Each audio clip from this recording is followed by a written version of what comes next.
welcome to the Myrtle Beach Art Museum Kids Art Online.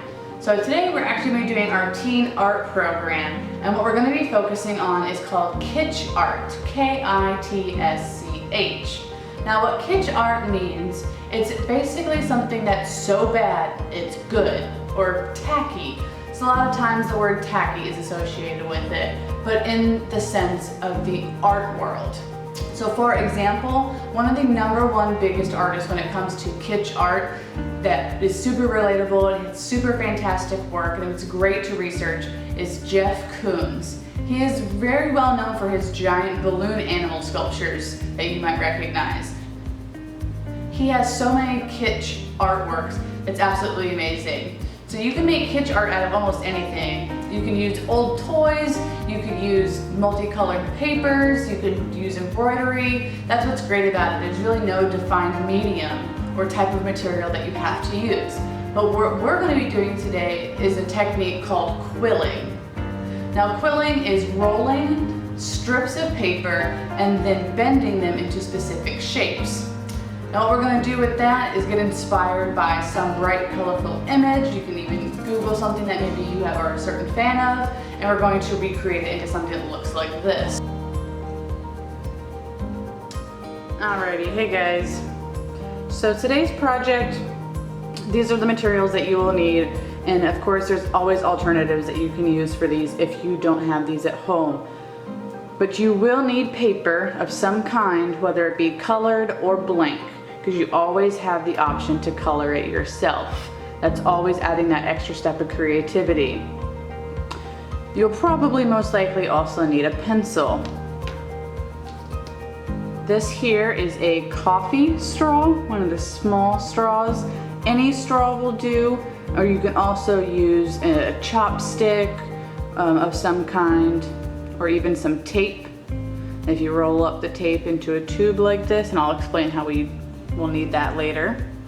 Your pair of scissors, a hot glue gun. That tends to work the best and the quickest, but you can also always use just regular stick glue, or Elmer's white glue works as well.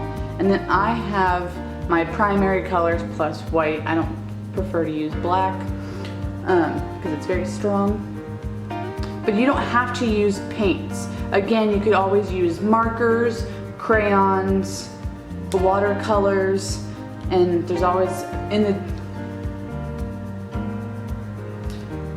the description there's a recipe on how to make tempera paint at home.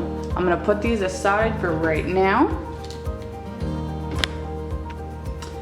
Now the first thing that you want to do is take your piece of paper and your scissors, and you want to cut into long,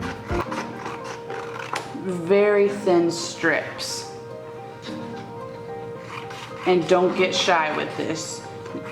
You can always do as many as you want. The more the better. It means the more intricate your art project can be.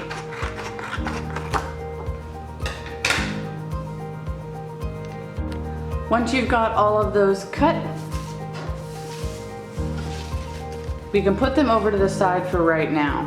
Go ahead and grab your straw or your chopstick. It's a little hard to focus. But cut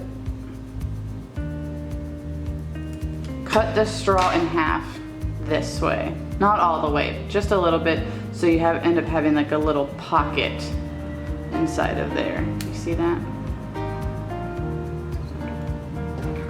And then what we're going to do is in between those two strips of your straw, slide in one of your pieces of paper. And then you just want to kind of roll it between your fingers.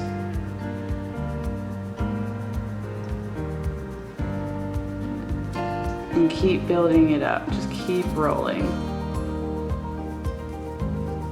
And you will use this as kind of like a crank to help turn it. I'm going to roll it around. Now for this part, it's completely optional or modifiable. Be careful when using, if you are using a hot glue gun, but I recommend using a glue stick at this time, or even the Elmer's white liquid glue. You can add a little bit of glue to the end, and you can add a new strip and tuck it in there. And that makes it longer in order for you to continue rolling. Once you get the desired circumference that you want, you can add a little bit of glue to the end again, but do not stick it down yet. You just want to pop it off of your straw, put that aside. Hold it right here and slowly release until you get to the desired width that you want. And then you can stick it down. It has a nice little bounce to it, and you can always mold it and shape it into the form that you want. If you pinch one side like this, you receive a little teardrop shape.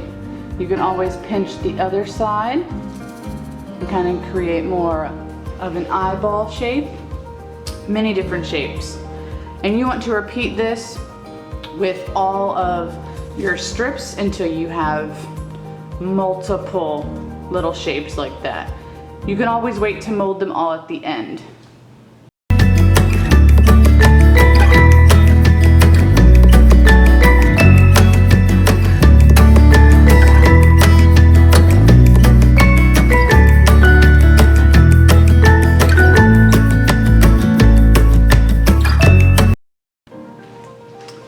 Okay, so you're going to want to grab possibly a piece of cardboard or even a sturdy piece of paper. Anything that has a little bit of sturdiness to it works just fine. And I've also laid out my primary colors and my white to use. Again, you can use crayons, colored pencils, watercolors, and I will have the link in the description on how to make your own tempera paint at home. So you can start by drawing out your desired image. We're going to be using this as our map to follow, our basic guidelines. So it doesn't have to be perfect as long as you have a basic outline or a map.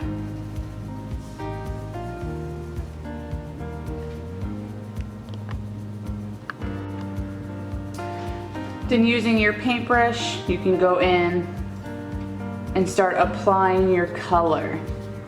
Again, this is just going to be background to kind of help fill any empty spaces. So don't stress about perfection. Just make sure that you guys are having fun, mixing colors, seeing how they lay next to each other, looking at shapes, and filling up this background area.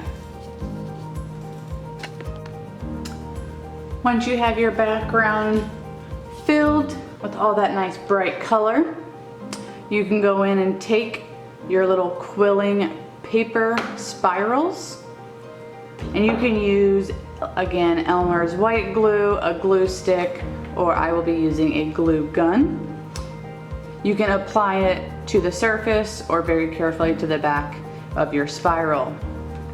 So we're just going to apply a little bit, and you want to apply, start to fill in the space, matching the colors of your paper to the colors that you painted down, and you're going to fill this entire space.